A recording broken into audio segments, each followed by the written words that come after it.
It's simple, really. Great stories with a good cup of tea. It's the Tea with Mike show.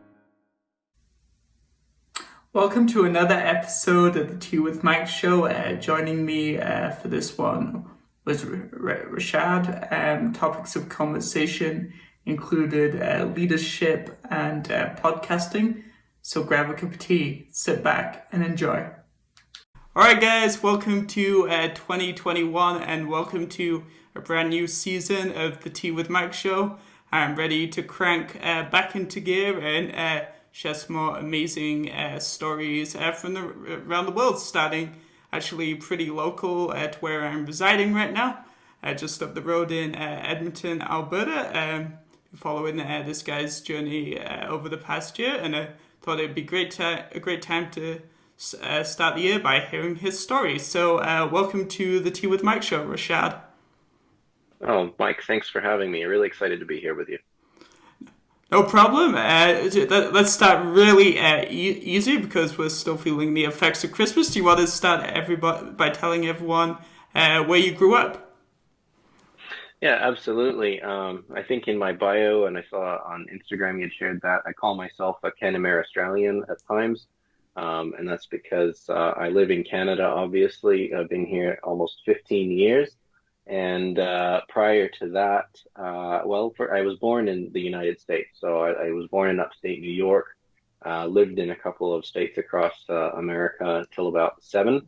And my mom is Australian. So when I was 7, we moved back to Australia. So I lived 15 years in Australia, almost 15 years here. So, when people say, "Where are you from?" It's kind of hard to say, but Canamere Australian sounds like a interesting term anyway. So yeah, grew up all over the place a little bit. Also, and then off point straight away, what do you think growing up, I guess, in these different countries with different norms, values, and kind of cultures, what do you think that's taught you so far in life? Um, it's interesting. I mean, having lived in the States till I was 7, it's from the point of view of a fairly young child. So, I mean, a lot of living in the States was pretty fun because I didn't, I only really did the first grade in school, and I went to a Christian school, and so it was, good, solid family values and pretty safe, and there wasn't a lot to worry about. And I mean, when you're that age, your concerns are how much time do you get to play with your toys, and why do I have to go to bed early? So I don't remember, as much about like how obviously different values were between the United States and Australia as a child. As a grown up and a mature person, I can kind of see those values more so. But I mean, we moved a lot in my life. Like growing up, we moved probably every year, I would say. Sometimes, we were renting a lot. So it was like your rental was up, you had to move to a new place. We moved cities a few times, different opportunities that my parents wanted to pursue.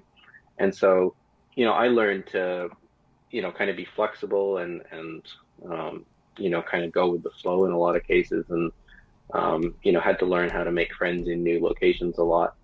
But I mean, being exposed to different cultures and different, value systems is always beneficial, I think, anyway. So, I mean, having had the opportunity of that so many times as a young person, I think has definitely made me flexible in terms of being able to communicate with a broad range of people. Awesome. And then, so obviously, when I was researching a little bit about you, one of the things in quotes that you told me was that you're wanting to help others and solve problems, and it's in your nature. And that even as a young child, so 7 or 8 years old, you would be the person that would always try and break up conflict amongst your peers and fellow school friends. So, do you want to talk a little bit about how you kind of maybe fell into this role and why you thought I need to be the person to break up this conflict when probably it's fair to say that the average person shies away from conflict? Yeah. I mean, I don't know, I don't seek conflict out, but I mean, definitely learned to um, be able to face it and deal with it. Um, I mean, I think there's a couple of things like I naturally have always gravitated towards teaching or kind of positions of authority in some way. Like I've, been assistant instructor in martial arts. I've, been a youth leader. I've been a manager. I've done a number of different things that are leadership, and it's kind of, I guess, in me to naturally gravitate towards that. I'm also the oldest of four boys, and so, growing up in a house of, four boys, and I mean, in the example of the breaking up the conflict in the playground or in the schoolyard when I was 7 or 8 there, like I had at that point one younger brother. And so, and I mean, a little bit of a peacemaker, I guess, in some ways too. And I mean, there was two of my friends and they were both named Michael, incidentally. Oh, that's I good. remember one fellow's name was Michael Green, and I can't quite remember the name of the other fellow, but his name was Michael. I can't remember his last name. And we were actually all friends, but they'd had sort of a disagreement over something, and they were um, getting a little heated, and kind of pushing and shoving a little bit. And I kind of wanted to take it upon myself and be like, "Hey guys, we're supposed to forgive each other, and kind of get past these things." And um, I don't know. It's always stuck with me about that. Like, you know, I mean, it doesn't always work that way in life, but um, it's kind of, I guess, been in my nature to try and help people overcome those barriers wherever I can. Fantastic. And then again, referring back to your bio, you say, well, you sort of alluded to the fact that you sort of fell into leadership, like through various different circumstances, like being the oldest of four boys. So in your perspective and experience, what kind of how do you define the word leadership? Um,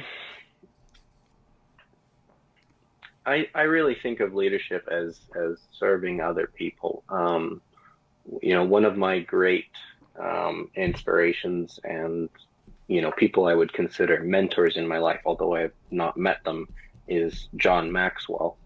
And John Maxwell is fairly famous in leadership circles. He's been around for a long, long time. He's written, I don't know, 60 or 70 books on leadership. Um, and one of the quotes that has always stuck with me of his is that, you know, if you're a leader and you're going for a walk and there's nobody there with you, you're just out for a nice stroll. That's paraphrased, but that's the gist of the quote, right? And that's always stuck with me. So I mean, if people won't follow you, if people won't be with you, you're really not doing anything, right? So to me, leadership and being a good leader is about putting the needs of others ahead of your own. So I very much believe in the values of servant leadership, and basically helping people be more than they are. And a lot of times that means, setting aside what you might want, what your own needs are, and finding ways to help others achieve more. Fantastic. And then, so based off the kind of what you've just told me and how you're defining the word leadership, have you always defined leadership in the way that you've just described, or is it something that you've kind of modified, or it's kind of evolved as you've had more leadership experience and responsibilities?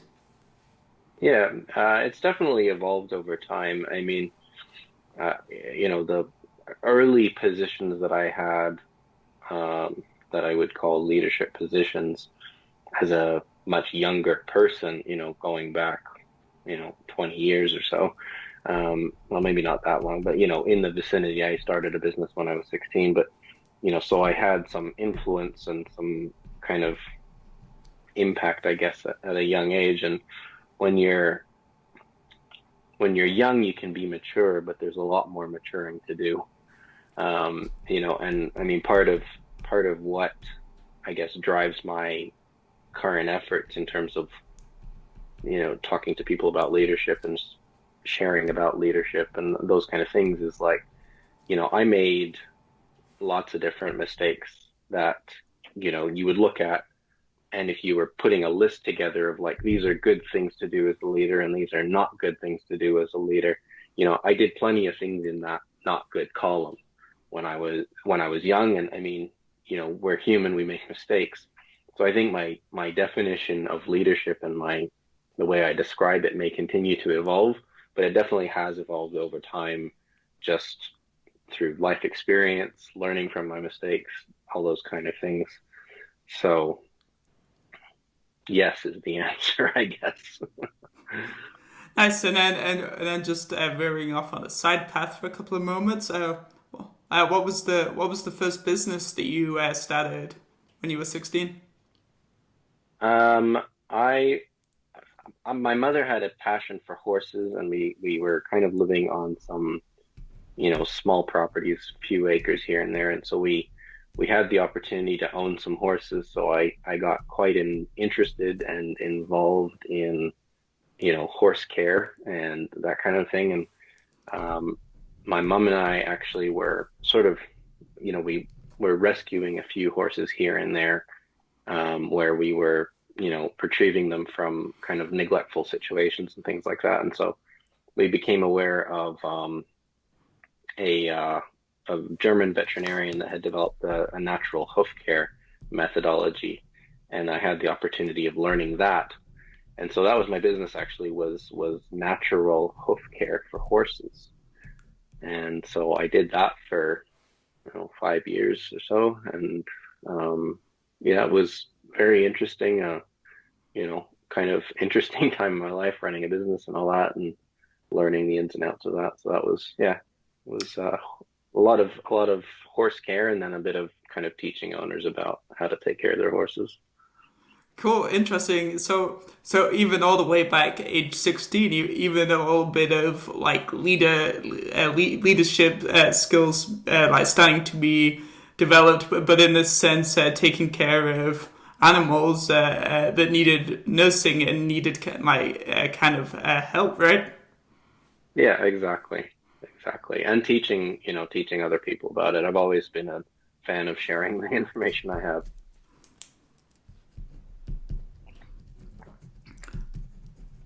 So is leadership something that you always wanted to do, or are you leaning more on this kind of the side of um, it just kind of happened, like through different responsibilities, like when you were Um, maybe setting goals, like when you were young, or this is the career I wanted to do, things like that.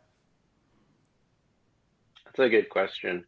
Um, uh, on my podcast, one of the first episodes, I kind of talked about my story and why I'm doing what I'm doing, and part of it is like, um, I was homeschooled as a young fella, and I had the opportunity of kind of being able to pick and choose some of the subject matter that I you know, wanted to follow, right? So I had as I can't remember what grade I was in, but I, decided I wanted to take this business and entrepreneurship book and learn, kind of study that for a subject. And, my mom was fairly entrepreneurial in nature, and we would do different things and ways of kind of making money for myself and my brothers, whether that was just some spending money or we were actually working towards a goal of buying, we actually bought my brother a violin because he wanted to learn to play the violin.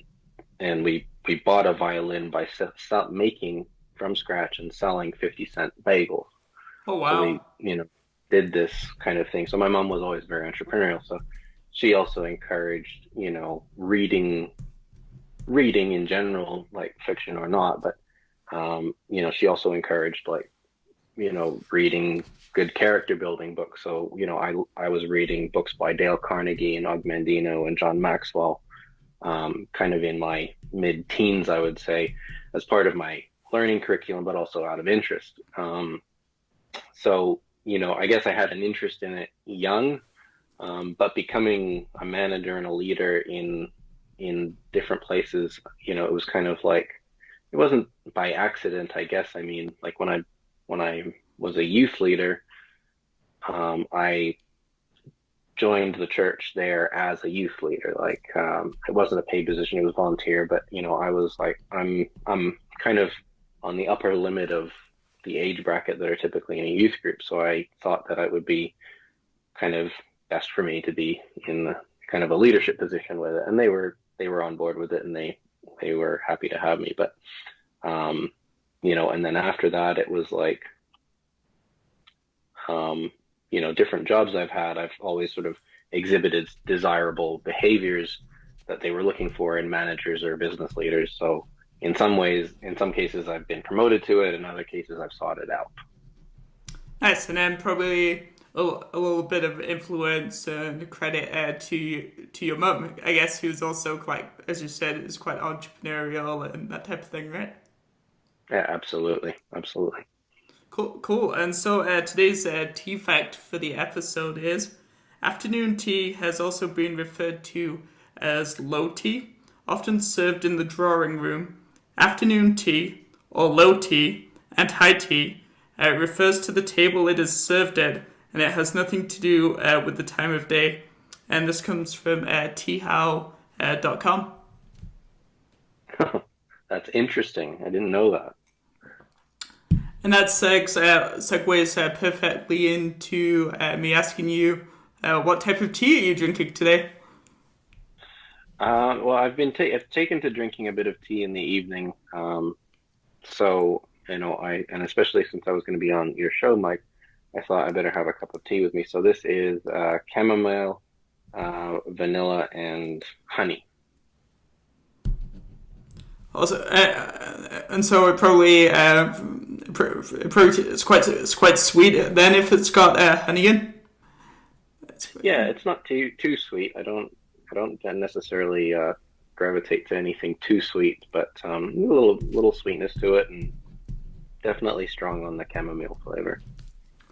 now now do you drink tea frequently throughout the day, or is it like just in the evenings? Like, what's the deal?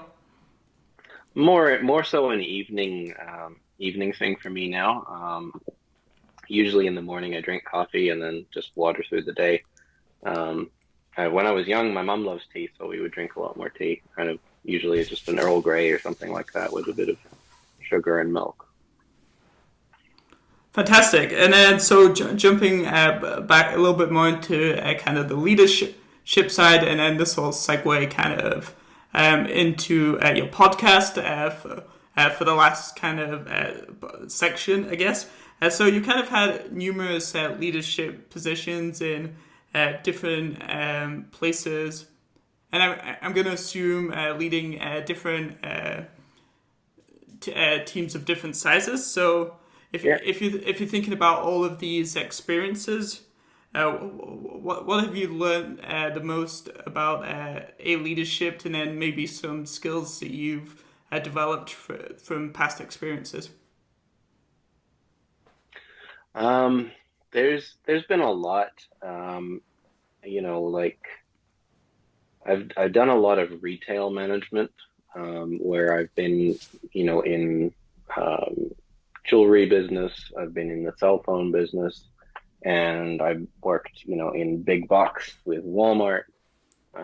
So they're all wildly different experiences. Like cell phones and technology is a fairly young business, right? Like mostly when you're involved in that kind of business, it's a lot of young people because young people naturally gravitate towards new technology, right? Whereas, the middle age and older, it's not that they're not tech savvy and that there aren't people of those age brackets there. It's just typically it's a young person's business, right? And then jewelry, I managed almost exclusively women who could be my mother mostly, right? They were, upper middle age, most of them had kids, grown kids.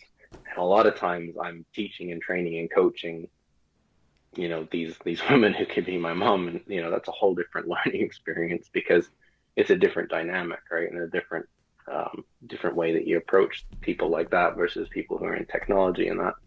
And then, of course, with Walmart, again, it's completely different because you're not dealing with high value, commission driven salespeople. You're dealing with kind of a more hourly workforce. So, I mean, that in and of itself, I think, is one of the learning experiences is being exposed to so many different demographics and different groups of people. And how do you manage them? How do you teach them? How do you connect with them where they are? So that's been an incredible opportunity in my life of being able to do those different things. And I think that's benefited me greatly in terms of, just communicating with people in general, but also knowing how to approach and manage different situations with different groups of people. So that's been huge. I think one of the biggest lessons in any, well, not any job, but certain jobs in my career has been learning to stay true to yourself. And that sounds very cliche because lots of people talk about staying true to yourself. It's very, if you scroll Instagram for any amount of time, you're very likely to come across a post that says something about, stay true to you, or, be yourself, or, something along those lines of, self-affirmation. And it is true. But like I said, it sounds very cliche, but the hard part is actually doing it because, you're struggling with what the company or your boss or your peers or colleagues think success looks like and thinks this is what you have to do and be in order to be successful. And that was, a struggle in kind of the early mid part of my career where I had, kind of a lot of pressure to kind of conform to a mold that, a certain couple of people had in mind. And it's damaging, right? And there's a difference between resisting change because you don't want to change, and change is bad for you because it's not true to your nature, right? Like there is change and there is, growth that every person needs to go through in order to develop as a human being. And that can be painful and uncomfortable. But the kind of change that someone wants to put you through because that's their perception of success or what this should look like, that's the kind of untruth that I'm saying. It's like, that's hard. That's not anything anybody should have to deal with, right? And so I think that's always going to be one of the biggest lessons that I've experienced as a leader and as a person is knowing what your values are, knowing what your nature is, knowing what your personality is, having an understanding of yourself and knowing, that you're an introvert or you're extrovert, or you're ambivert, or you're an INTJ, or you're an ENFJ, or you're a 10, or you're a 8652, like whatever these various personality profiles are, they're all good tools in helping you define who you are as a person. It's not telling you something that you don't already know, but it's actually giving you a vocabulary to be able to describe that. And when you understand who you are and what makes you operate, what makes you tick, it's easier to say, actually, no, I'm not going to do that because it's not who I am. And this is why. And this is how I can do what you're asking me, but I'm going to do it in my way. And when you go against that is when you develop stress and anxiety. And, I struggled with depression for a period of time because I was trying to mold myself into something that wasn't truly who I was. So if I could tell people to do something, it would be know who you are and don't go against it. With the emphasis being on don't go against it, because I would most people have a basic understanding of like what makes them happy, what annoys them, what like types of work environments Mm-hmm. they like to work in.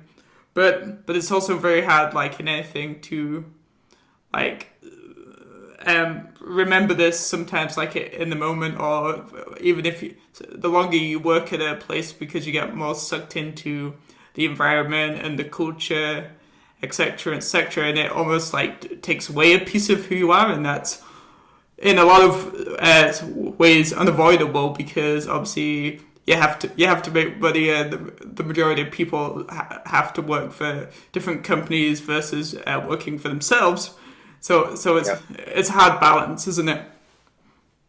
Yeah, it definitely can be. I mean, when you're out in the real world and you're looking for a good company to work for, like, it depends on what your definition of good is going to be. Like, if you're going to look for a job where you only ever have to work from 9 till 1 and everything is hunky dory and everybody does everything brilliantly, like, it's going to be hard to find because, you know, out in the real world, it's not always doesn't always exist that way. And at the end of the day, if you look hard enough, you can always find something to complain about, no matter where you work.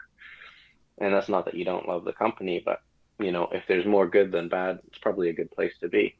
The problem I think arises for people is when you're working in a place that demands that you act in a fashion that is, contrary to your values and beliefs.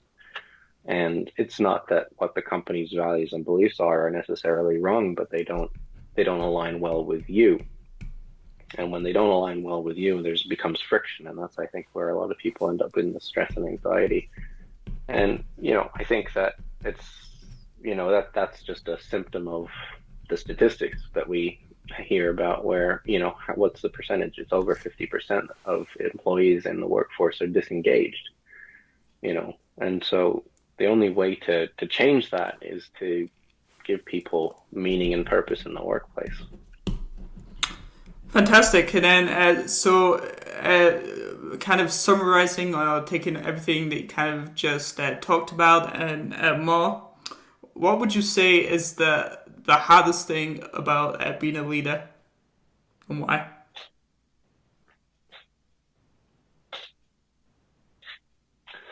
The hardest thing about being a leader. Um, uh,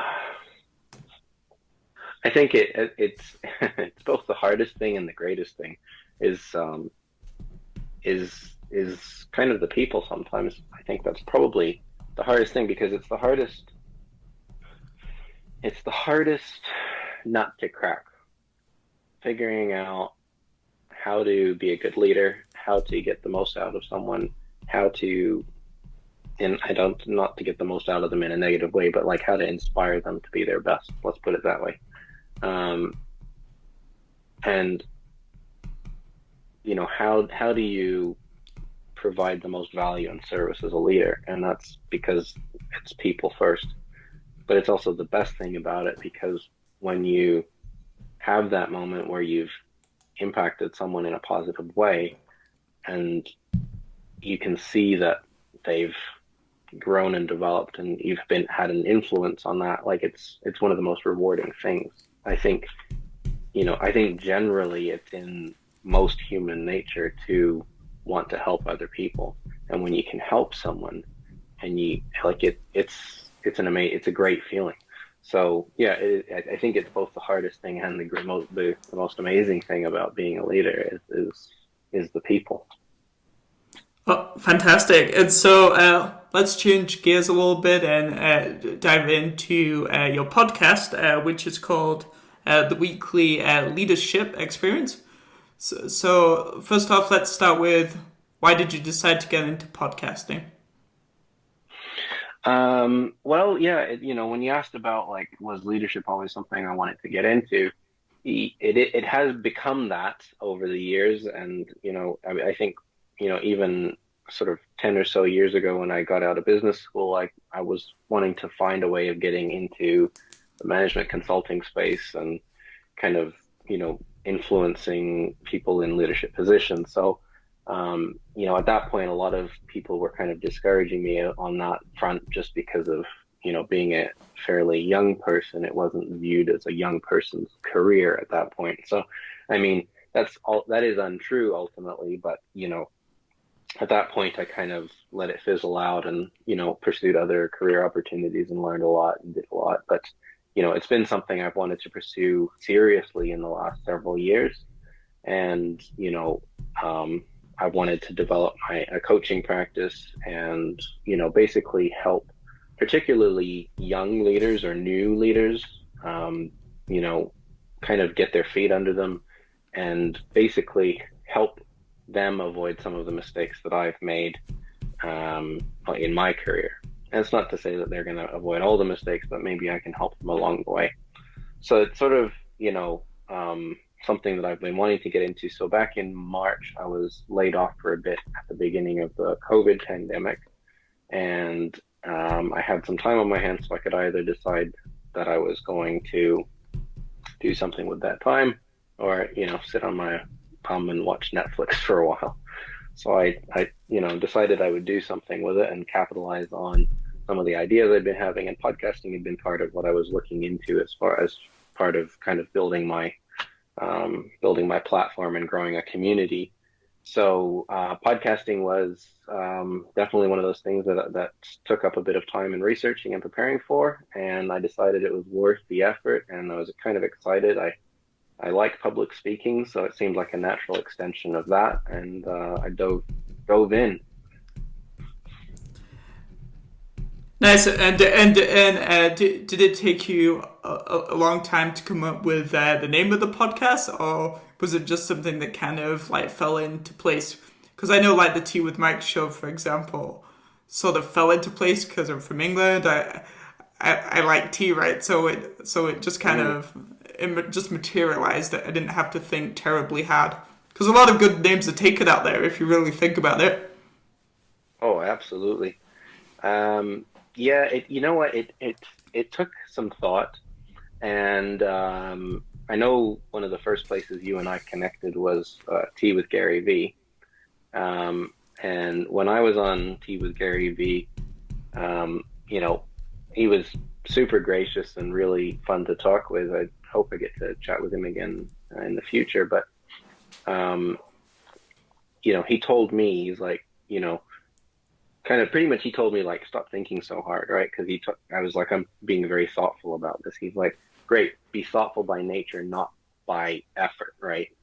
So, I tend to overthink things. I tend to research a lot. I tend to analyze and stuff like that. So I was trying to be very clever with the name of my podcast, and I was trying to come up with, all kinds of, you know, interesting analogies, or maybe I could come up with some kind of an ambiogram that was like a longer saying, whether it was going to be this da da da show or whatever. And it was like, man, everything I read just says name it something that's very clear about the subject material so people know exactly what they're getting into.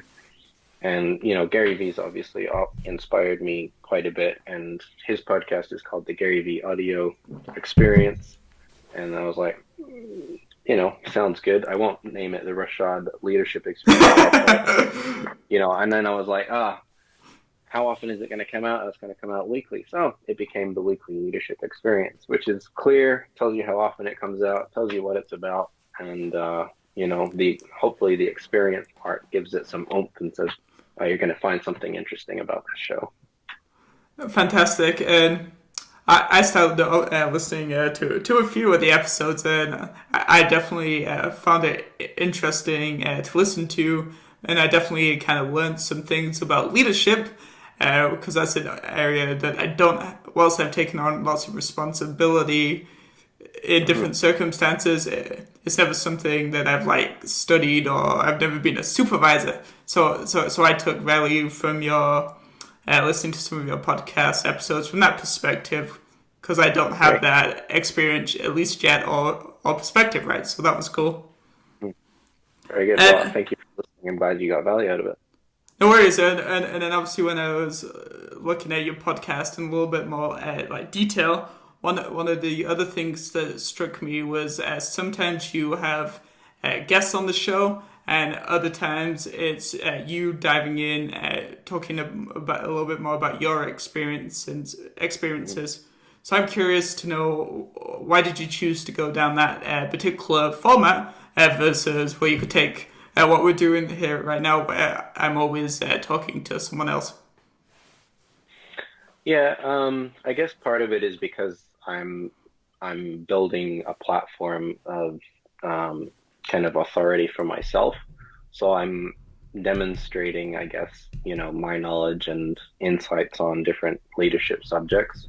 But I also want to bring on guests with different perspectives and opinions. And, I mean, it's an opportunity for my community to learn something from someone, with a different perspective, but it's also an opportunity for me to learn. As you know, having interviewed so many folks for your show, like anytime you're speaking with someone, it's an incredible opportunity to learn something from the person that you're speaking with. And even though that you're putting out that podcast or that episode to a wider audience, like for all intents and purposes, you're having a 40 minute to an hour conversation with someone one on one that you might not always have, access to.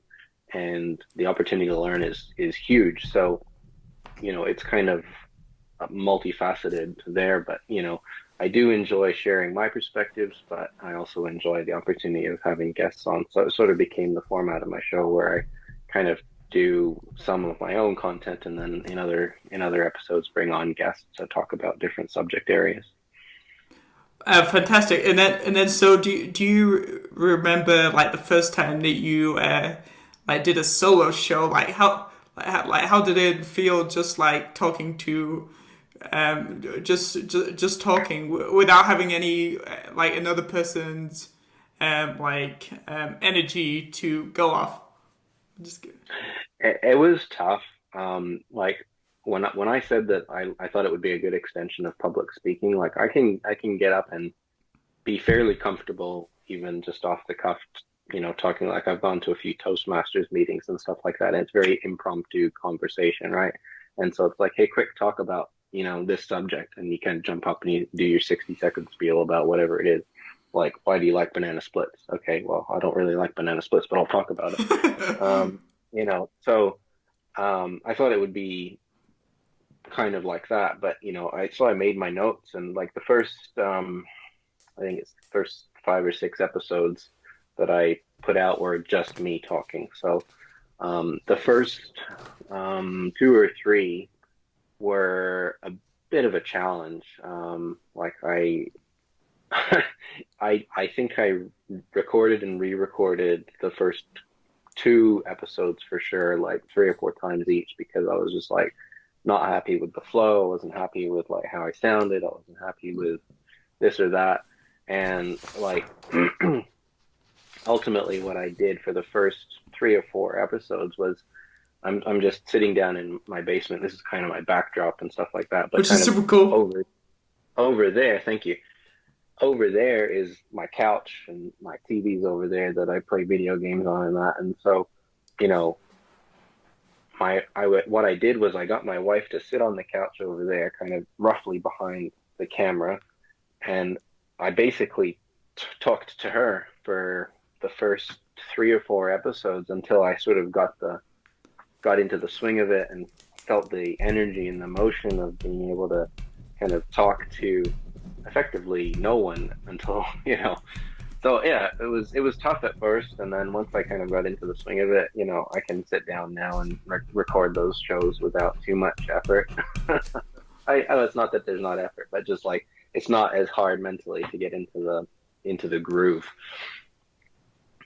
Yeah, that was definitely an intriguing answer, and definitely one I didn't think you were gonna describe it in that way. So that's cool. So what's a goal that you have with your podcast this year, if you set specific goals?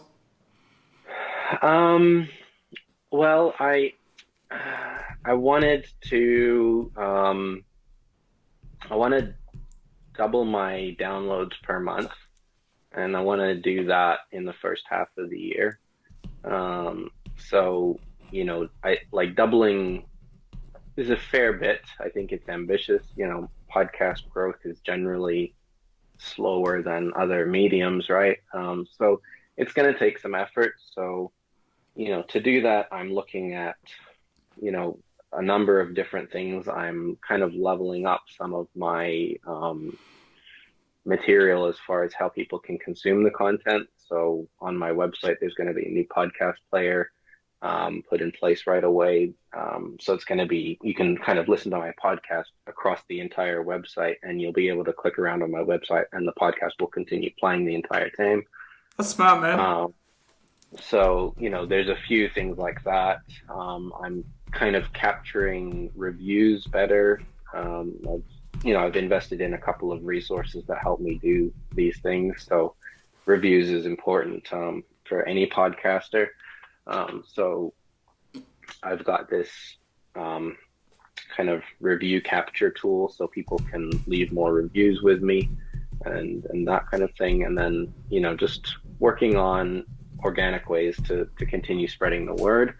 And then just looking at some collaborative opportunities with people in the space that I'm in with leadership and kind of personal growth. So. Nice, man. Some good solid goals. So good luck with that. And I guess as we come to the end of this particular episode, so what is one piece of advice you would give anyone kind of like looking to get into leadership based off what you've experienced in different roles? Yeah, absolutely. I think a lot of people, the first thing that springs to mind is I think that a lot of people, they want to wait till the time is right. Well, if you're waiting for the right skills and the right opportunity and the right knowledge and the right, circumstances to evolve, like you might as well wait for a tornado to go through a wrecking yard and assemble a Boeing 747 for you. It's never going to happen. So the best thing to do is, if you're interested in leadership, is to begin to dive in and look for those opportunities where you can begin to test your skill and your knowledge and your ability as a leader. But if you're going to wait for the right time or circumstance, you'll be waiting a long time. Nice, and that's probably a piece of advice that you could apply to pretty much any walk of life, whether it's leadership, whether it's podcasting, I don't know, whether it's learning a new hobby, career change. Is you just gotta take that leap of faith, right? Yeah, absolutely. You'll still kind of be waiting like 3 years, and you'll be still saying the same thing. That's right. Absolutely. Awesome, and then before we close out the episode, I'll flip the script and I'll give you an opportunity to ask me a question of your choosing. Just one question? Oh, man. Yeah, you know what, Mike? I'd like to ask you what your most favorite part of doing what you do is. What is your most favorite thing? I think it's pretty easy, actually. So I think it actually goes back to something that you said like earlier in the episode. Like every time I talk to someone new is a chance to build a new relationship, learn something new in an area, and a lot of times in an area that I don't know much about. So, for example, like today, you've shared a little bit of your story on leadership and that type of thing. So I've definitely learned some things, and every time it's just different learning experiences, which is helping me learn about broadening my horizons to, I guess, all the different things that go on in the world. Like I've had people on the show that love gardening, and we've talked about leadership, we've talked about tea on the show, we've talked about marketing, we talked about social media. We've talked about fire reading. We've talked about the theater world. We've talked about movies. And I think it's just cool to soak in new information, and then also at the same time kind of honing my skills, interviewing people, and also just having fun and drinking like a bunch of tea. So there's definitely a lot. Now that I've become more comfortable with like interviewing people with different interviews like styles and stuff, now it's just kind of a bunch of fun. So it's Oh, good. awesome. Really cool. Yeah. Well, all that's left, at least today, is to say thank you for being on the Tea with Mike show and sharing your story. Thank you so much, Mike, for having me. It's been a real good time. Awesome. All right, guys. This was another episode of the Tea with Mike show with Reshad, talking about leadership. I do hope you're either listening to this podcast or watching this on teawithmike.com. So one last time, Reshad, thank you for your time. Thank you. And if you're watching this and you've still got some time on your hands, go watch some other episodes from the Tea with Mike show on my website, or even check out my social media, and you'll be able to see some of the work Reshad is doing. I'll leave his social media links below this video. It's the Tea with Mike show.